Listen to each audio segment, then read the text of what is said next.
go, man. Our first segment today, Word on the Street. Like, we're going to bring you some game, some knowledge. You already know when we talk about Word on the Street, you already know my background. You already understand the idea of what Wallstreet Trapper is, where Wallstreet Trapper comes from. And so understanding that when you're on the street, man, you get the news before everybody else.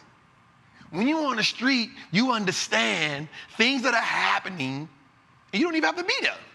So that was the idea of Word on the Street. So let's roll into that, right? So today, the Dow Jones is up, right? The Dow Jones is up today. I'm not going to lie, it ran like Forrest Gump today. Like, it ran. I need a Forrest Gump button for that. Because it ran today. And it was led by Walmart. Walmart ran 6.77% today. Golly. That means we're going to get into that later. We're going to get into that a little later. But Walmart ran, but the Dow Jones was dragged down a little bit. It could have ran a little further, but 3M, everybody know about 3M. They make the tape, they make the adhesives, they make glue. 3M kind of makes everything in that industrial industry, right? 3M was down by 0.77%. That's okay, right? The S&P 500 today ran, right? It ran, right? But it was led by Bath and Body Works. Like, Bath and Body Works, like, that's a lot of people buying soap. It's a lot of people buying candles. It's a lot of people buying toilet ornaments. There's a lot of people buying dish towels. The dish towels with the butterflies on them, right? Like, that thing ran today by 7.18%. Now, what I want to say about that is we'll talk about that, like Bath and Body Works is considered a meme stock. Why? Because the fundamentals are horrible. The fundamentals are horrible, right? And so what I do want us to understand is when a company has horrible fundamentals like that, as trappers, I want us to stay away from that, right? I want us to stay away from that, right? So I want us to get caught up in that. Now, the laggard was Dish Network. Dish Network was down 3.71%. Now, remember that Dish Network was also acquired by AT&T. Right? I don't like that company. Like, they made me mad. I owned them for a little while. It took me a little while. I finally wound up selling them. All my trappers be like, Trap, when you going to get off of AT&T? You've been telling us you're going to sell it. I finally got off of it, right, because the company just had too much debt. They overpaid for Dish Network. They shouldn't have bought that, right? But it happens. Moving forward. So let's talk about the Nasdaq, right? The Nasdaq was the only index down today. Not by much, but it was down today. So it broke like a 4-day streak. It was running. It was ready to run, right? It was down, but it was led today by EA Sports. Electronic Arts, all my Madden players, y'all was running today. Y'all was hitting a hole, right? Like the old lady on bail, right? Like the old lady on bail. You gotta be, listen, if you know, you know. The old lady on bail, amen. That was different, right? So EA Sports ran today by 2.83%, and DocuSign was the biggest laggard in the Nasdaq today. I guess a lot of people wasn't signing their paperwork. I don't know. Right. Moving forward, man. Let's go, man. Everybody, man, like and subscribe. Right? Like and subscribe as we move forward. So I had something interesting today when we was researching, that we was looking up, right? Many of you know of this man, Michael Burry. You may know him from the movie The Big Short, right? You may know him, you may have heard of him from The Big Short, right?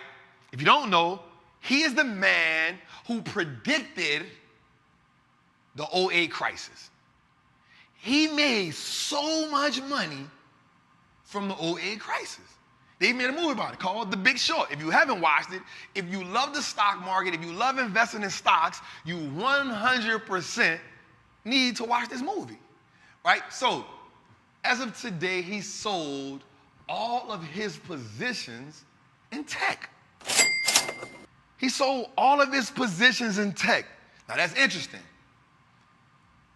But what really got me was he purchased a large position in a private prison stock, GEO. I don't like that. I don't like it not one bit.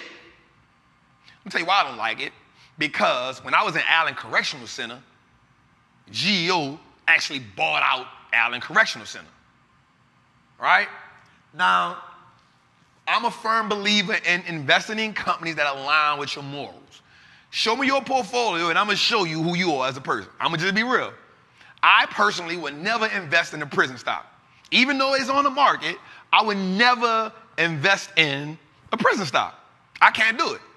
Because I believe as a trapper, and one of the things that I talk to us about all the time is investing in companies that align with what you believe in. Right? Invest in companies that align with what you believe in. So he invested in one company, GEO, a private prison stock, right? And so for that, I don't know. I don't know what he's saying. I don't know how he feels. But nobody does anything in vain, especially a person like that. So I'll leave it like that. I'll let you do your homework. I don't want to shine too much light on this. Let's go, man. Moving forward, man. Let's move a little forward. How everybody feeling tonight? I hope we're feeling good. I hope we're feeling good. So one of the things we see today and we see going on right now, we actually see the market running.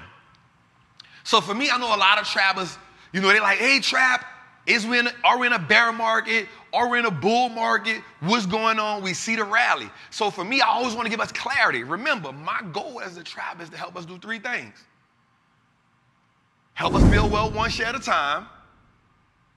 Help us build confidence in our investment decisions. And to help us create legacy. Right? So I want you to look at a few things that I want you to pay attention to. Right? So you want to ask yourself this question, right? Inflation is high, but it is lowering. Right? Inflation is high, but it's coming down. Right? Earnings, right, are lower, but they're positive. Right? We'll get into that as we start talking about some of these companies. Right? Consumer spending is down, right? But people are still spending. Right? This is important for us. This is the one that I really want you to pay attention to. This is the one that I really want you to pay attention to. Oil. Oil prices have now finally come down under $90 a barrel. What does that mean, Trap? Like, explain that to me. Why is that important? Right? So, oil is always an indicator of the economy, of spending, right? And it's like one of those, like it's like a thermostat. When you're young, your mama say, hey, put the thermometer under your tongue, right? Like, put the thermometer under your tongue. Let me check the temperature. Well, when oil is soaring, that causes panic. Why? Because we, as the consumer, feel that at the gas pump. Now, I'm going to just be honest with you. If the gas price goes up 50 cents or $1, if that affects you in a major, major way, then you had issues before gas went up. Let me just keep it real. If gas going up $1 affects you in a major way, then you had issues before that happened. But it is an indicator of what's going on in the economy, right? It tells us a lot, right? So here's what I want you to know. Oil under $90 a barrel is not a bad sign. It's not a bad sign. Now, as we move forward, I also want to think of something else that I saw. Doing my research, I saw something and I realized something. I saw that in April, right? In April, hedge funds had a position of about 4% of their position was left in cash. Right? As of now, they're about 20% in cash. Right? So they're putting more cash to the side. So when I ask myself, are we in a bear market or a bull market? I say we're just having a bear market rally. Now, here's the thing. Let's take note of this. Let's take note of this. When we look at some of the major companies, understand that Apple and Microsoft represent 13% of the valuation in the S&P 500. So check this out. I want you to see how powerful this is, right? You have 500 companies. 2 companies make up 13.4%, right? 2 companies make up 13.4%. Let me dig a little deeper so you can understand what that means. So let's say you invested in a S&P index, right? Ooh, this is going to get it. This is going to be good. This is going to be good. This is going to be real good. So let's say you invested in the S&P index. For every $100 that you invested, 13 of those dollars went to Apple and Microsoft.